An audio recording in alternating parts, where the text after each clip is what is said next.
Hello and welcome to Webgains Transform 2020. I'm excited to introduce James.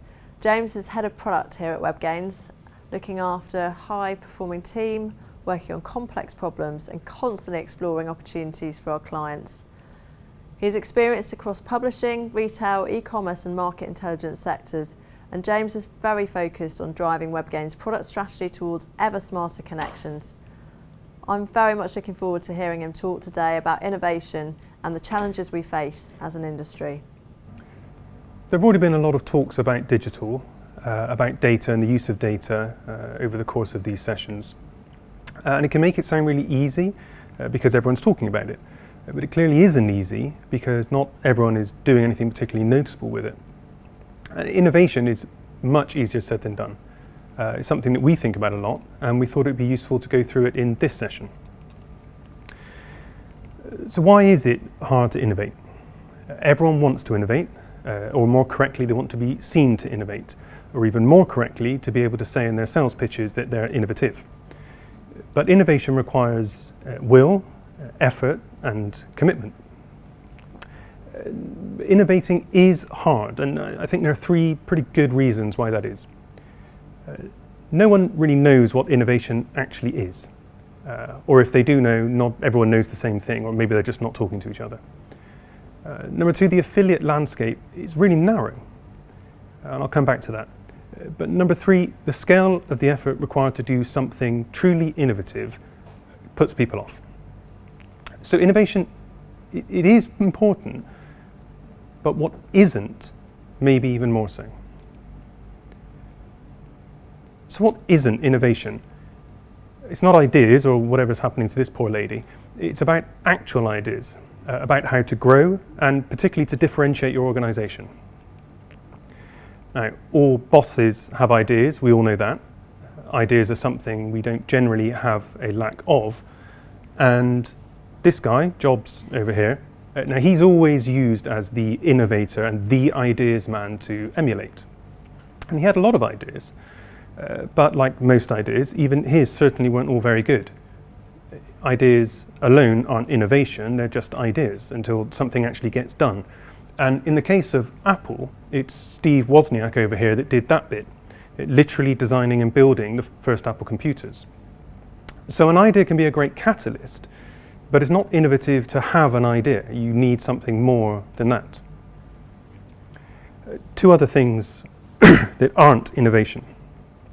Investment. It might sound like the most important thing, but it isn't. And simply throwing money at almost anything results in failure.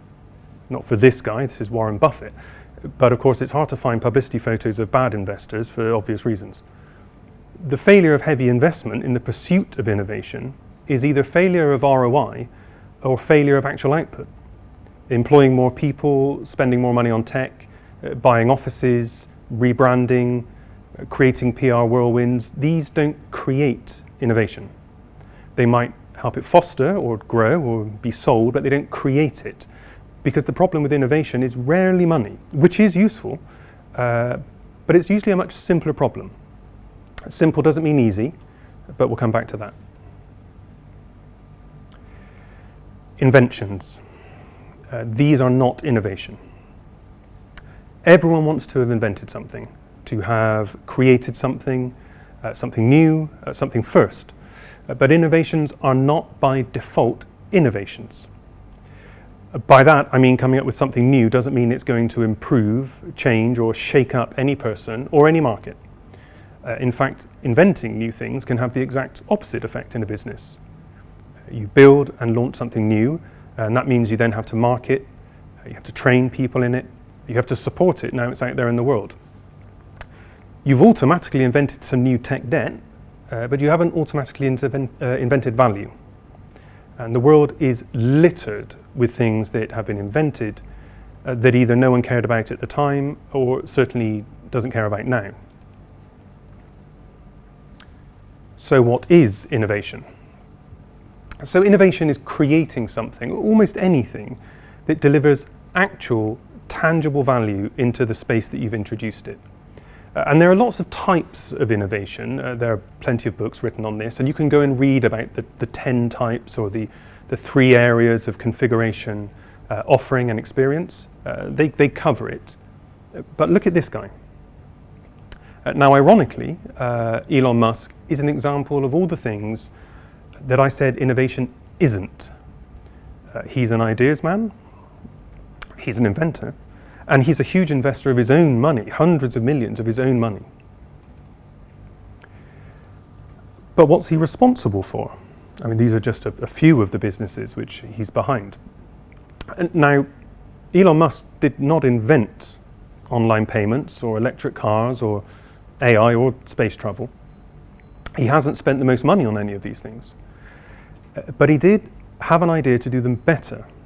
And what he had which made the difference was the will, the effort, and the commitment. And there's one more thing. He had a Wozniak. Because Musk actually was a Wozniak, you need to get doers into your organization. Trust your dev team to be part of your solutions. Musk is an engineer. He worked on these products and he knew about them. And importantly, he knew that to truly add value, you need to dig and do the hard work to find the missing pieces and make them better. He looked at the problems that actually needed to be solved, and that's where he went. And that's the simple thing I mentioned earlier, and it isn't easy. Okay, I won't spend too much time on the rest of my reasons. So, people often mistake what innovation actually is. That's clear. But what are the other reasons? Innovation is hard, and in affiliate marketing specifically. The affiliate marketing industry, like many industries, is one with a narrow landscape. There are only so many things in affiliate, and that's what creates the narrowness and what creates the restriction on doing new things. It's easy to think of affiliate marketing networks, again, like lots of industries, as all being basically the same. Everyone does the same thing for the same purpose, and there's some truth in this, of course. It's not running in circles, but it is the same cycle. We onboard, we connect, we track, we report, we invoice. And as long as you're doing this over and over again, you're an affiliate marketing network. But there's nothing wrong with being clearly defined. Specificity in and of itself is a good thing. It helps a lot of customers know what you're about. People actually like predictability. It means they can make decisions without having to work everything out again every time they do it. And you can only define anything, affiliate marketing networks included, by having a definition of what one is. So building tools, products, services or brands that don't do what an affiliate network needs to do for its clients, that risks a massive waste of good ideas, inventions, and especially investment. But also, you aren't serving your clients. But within that set of specifics, it can seem repetitive. The platforms, the tracking code, the connections tools, the insight, the reports. Does that mean you're stuck just doing the same thing over and over? It can get pretty depressing and uninspiring. It goes for clients and those actually running the networks on the inside. Which brings me to my last point. My last reason why innovation is hard in affiliate marketing, probably anywhere, but in affiliate marketing, is it's hard. The scale of effort required can be immense. You have to really want to do this, and you have to commit to it. And you often have to focus to the expense of other ideas that people want. And I know this, it's the product owner's dilemma. Where is the value? Not just what am I being asked for now? So it's all pretty gloomy. Innovating in anything is hard, but it's really hard when there are limited areas to work with. We can all agree with that. But there is a way to address these issues, and it's exactly what we've done at Webgains and are doing right now. So I'm showing you this lovely pair again, because this is the answer to all of those what is innovation problems. These are people who have taken ideas, dozens, if not hundreds of ideas, and focused them into outcomes. And I stress outcomes and not outputs. What do we want to achieve, not what do we want to build. This is what any organization has to do. avoid the noise, pursuing vanity projects or big bangs or Me Too releases. Focus on actual delivery of value for the end user and for the health and diversity of the network. And if you're looking at real problems, real opportunities, and have real examples to work with, then you can create real solutions. So let's come back to this. When the landscape is narrow in terms of the services and products that people expect to see, and that you can justify investing into, when everyone is doing the same thing in your competitive space, and when it can feel like it's a circle that everyone's going around in, what can you do? Well, you do what we've done at Webgains, and you tackle the narrow landscape and the hard work problem at the same time. And the answer is you go deep. You go deep into the services and the processes you offer, and which your clients expect. You go even deeper by looking at what those services and processes could look like in a year, in 5 years, in 10 years. And instead of continuing to offer the same slightly improved, iterated reports, screens, searches, etc., each time, you instead metaphorically take that deep breath and you go deep, and I really do mean deep, into the business, and for us, into the data. Now, we talk a lot about data, as I said, we all do. And Google Images are full of this kind of thing, which are exactly what we see on news, on social, in articles, whenever we hear about big data. It's kind of meaningless. And they do nothing to truly convey the scale of a business like Webgains when it comes to the volume of the data that we're handling. Where what we're talking about is billions of monthly data points. And billions of data points are hard to handle, technically, but also if you don't know what you're looking for or what you're going to do with it. Now, speaking of what we're going to do with it, Humphrey has talked at depth in his talk about the value and application of data in the world. And I'm not going to try and repeat what he said. Go and watch his talk. He's one of our Wozniaks, after all. The commercial applications, though, are accelerating rapidly, and the really exciting areas are super fun to talk about. Machine learning has been used to predict everything, from driving conditions for autonomous vehicles to the performance of the stock market. And these are actual value outputs that people want to be able to do things with. And not only do, but do better, which means faster and safer, or more reliably, if you will. And so how has Webgains decided to approach this way of thinking? How are we doing this as part of our commitment to transformation, in fact? And how can we create what an affiliate network should really be doing all of the time? How can we create smarter connections?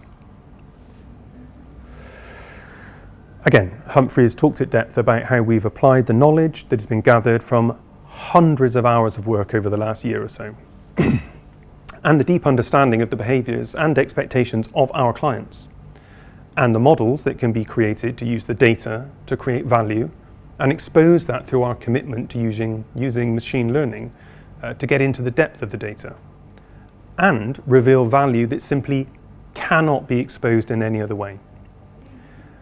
We've already taken one of the most well-known aspects of affiliate marketing and changed it for real. Finding new affiliates to work with, a hugely time-consuming and difficult process.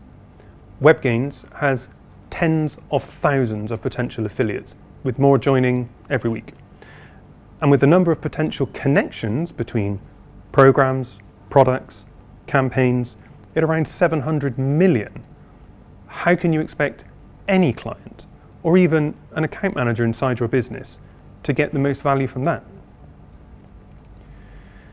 Well, you can't. So what you do is you build a tool that does it for them. And affiliate discovery is the first output from over a year's worth of workshops, explorations of data, rebuilding our data models, and careful matching of both client and the network's needs. And now the standard process that you see in any affiliate network of providing a window into an affiliate directory and asking an advertiser user to search for the best affiliate is dead. What's best anyway? Providing categories, or verticals as a sorting function, it's not good enough. It provides no insight, no confidence in the output, nothing that can't be gathered from somewhere else, maybe even anywhere else. So instead, we've examined what both the key parts of our network are actually trying to achieve. What is the advertiser saying about themselves on their website? That matters. What does their product feed contain? That matters even more. What's the affiliate writing about? How often do they update their site? Where are they getting visitors from? More importantly, what do these different advertisers have in common?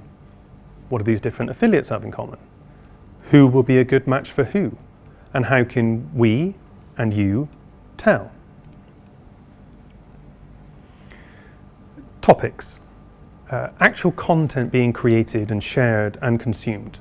These are vital to finding good matches. Topics that are actively being discussed in the network between the affiliate websites and the advertiser websites and the product feeds, and these are all creating clusters of content that we are using. Along with all the quant data, network, location, traffic, sales, clicks, buys, average basket value, and 100 or so more data points. These all sit within our algorithms. We use the actual content the two parties are demonstrating, apply the topic models, and produce personalized recommendations. And that's the key here. That's the innovation. When you see this, it's actually your match. It's not the match or a match. It's the match of this specific group of publishers for the specific advertiser user who's logged in right now, no one else. And the next time this advertiser logs in, if new publishers have joined the platform, new transactions have been made, the publishers have updated their sites, you've updated your product feed, the list changes too. This is where the workshops, the database work, the topic models, the machine learning actually comes out. The user gets what they really need, what affiliates can work with, that they couldn't or wouldn't be able to find themselves. New, tailored, active affiliates with a score of how well matched they are to generate views, clicks, and buys. This is not trivial. Webgains is committed to this number. It's our direct recommendation, and we are using it. Our own account managers use this tool, and it's there for you to use too. So to wrap up, when we talk about our direction of travel at Webgains and the roadmap of new releases we're working on, affiliate discovery is just the first. And the next release, and the one after that, will also deliver the exact definition of innovation that can be so lacking. This is not an easy road to be on, but it's the one which is worth the most, and we believe for everyone. So, why is it hard to innovate in the affiliate industry? Because people don't think enough about what innovation actually is. They think ideas are enough. They think inventing or even just releasing and shouting about the release is enough. They think investments and increasing levels of investment are enough to produce genuine innovation. That affiliate marketing is narrow with specific services, tools and processes they can feel constricted and stifled by and end up just being differently branded variations of one another. And then it's hard work. You need to focus, do the thinking, the explorations, the building, the testing, the failing and the rebuilding, and have the confidence and the commitment to truly innovate. Thank you.